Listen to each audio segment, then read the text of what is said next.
திண்டுக்கல் மாவட்டம் வத்தலகுண்டு அருகே இறந்த கணவர் உடலுடன் சுமார் 16 நாட்கள் மூதாட்டி ஒருவர் வாழ்ந்த சம்பவம் பரபரப்பை ஏற்படுத்தியுள்ளது. வத்தலகுண்டு காந்தி நகர் பகுதியில் வழக்கறிஞர் ஜெயபாண்டி மற்றும் அவரது மனைவி மஞ்சுளா தேவி ஆகியோர் வசித்து வந்தனர்.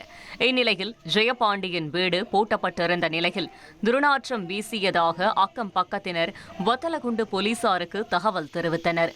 தகவலறிந்து சென்ற போலீசார் கதவை உடைத்து வீட்டிற்குள் சென்று பார்த்தபோது ஜெயபாண்டியின் உடல் அழுகிய நிலையில் இருந்துள்ளது.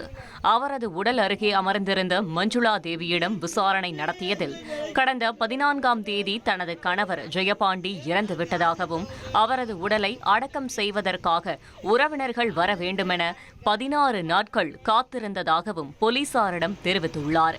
முதியவர் ஜெயபாண்டி உடலை கைப்பற்றி பிரேத பரிசோதனைக்காக திண்டுக்கல் அரசு மருத்துவமனைக்கு அனுப்பி வைத்தனர். மேலும் மூதாட்டி மஞ்சுளா தேவி மனநிலை பாதிக்கப்பட்டவராக இருக்கலாம் என்ற கோணத்திலும் போலீசார் விசாரணை நடத்தி வருகின்றனர். இனி செல்லும் இடமெல்லாம் செய்தி. தந்தி டிவியின் வாட்ஸ்அப் சேனலை ஃபாலோ பண்ணினா செல்ல இருக்கும் இடமெல்லாம் செய்தி.